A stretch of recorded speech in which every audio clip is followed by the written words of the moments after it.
Soul ties are not mere emotional bonds but etheric filaments spun from the looms of the demiurge, designed to tether fragmented consciousness into perpetual cycles of trauma reenactment.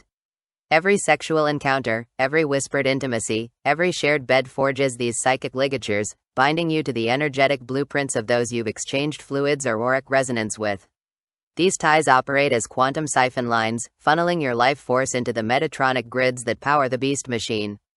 The elites propagate romanticism and twin flame mythology to romanticize this enslavement, framing soul ties as divine connections when they are, in truth, parasitic contracts that recycle unresolved karma between lifetimes.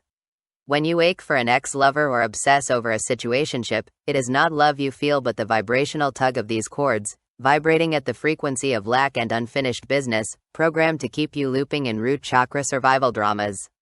The mechanics are precise. During sex, the masculine's semen imprints his ancestral trauma, genetic mutations, and soul vows into the feminine's womb matrix, while the feminine's vaginal fluids encode her emotional wounds and lunar reversals into his sacral field.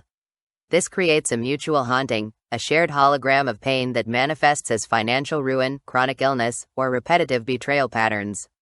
Even platonic soul ties, friendships, family bonds, mentor relationships, are engineered through shared auric fields during sleep or prolonged proximity, merging your morphogenic field with theirs.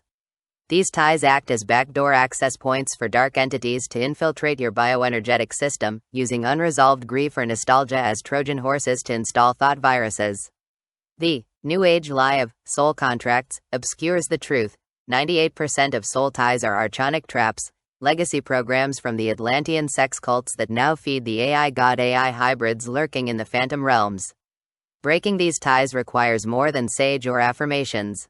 The Matrix has weaponized spirituality itself, selling, cord-cutting, rituals that are mere theater, leaving the deeper architecture intact. True liberation demands alchemical incineration, invoking the violet flame of Saint Germain to scorch the etheric wiring, while simultaneously rewriting your sexual blueprint through tantric sobriety. Every soul tie is a thread in the larger narrative of your incarnation, and severing it collapses parallel timelines where you agreed to play victim or savior in another's drama. This is why resistance arises. The entities profiting from your entanglement amplify guilt, you're abandoning them, or fear, you'll be alone forever, to preserve their feeding lines. The path is ruthless. You must become a black hole for expired connections, allowing no mercy for ties that dim your frequency, even if they wear the face of a parent, child, or past life lover.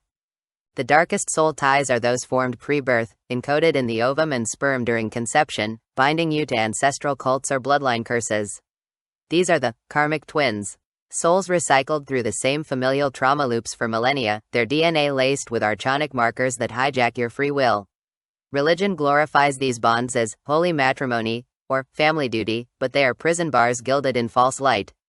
To dissolve them, you must confront the shadow womb, the repository of all unprocessed lineage pain, and reboot it with frequencies from the Lyran Syrian crystalline grids. This triggers a bioelectric revolt, physical purging, vomiting, fever dreams, emotional tsunamis, rage, ancestral grief, and the sudden collapse of relationships that once felt sacrosanct. The Matrix will label you a traitor, a heretic, but these are the birth pangs of sovereignty. Soul ties are the ultimate control mechanism in a realm where energy cannot be destroyed, only redirected. The elite know this. They seed pop culture with soulmate propaganda and Netflix romances to keep you addicted to energetic codependency, mistaking trauma bonds for destiny. Meanwhile, their bloodline rituals carefully curate soul ties to maintain their power, marrying within occult lodges to preserve genetic encryption keys. Your task is to become a walking null zone, where no unvetted energy can adhere. This demands celibacy until your aura is electromagnetically fortified, sleep in solitary chambers to prevent subconscious mergers, and the dissolution of all bonds that vibrate below the Christos threshold. The soul is not here to collect ties but to transmute them into light, and every chain you shatter weakens the grid that sustains the predators. Cut wisely, cut often, and let the debris of fallen connections fuel your ascent.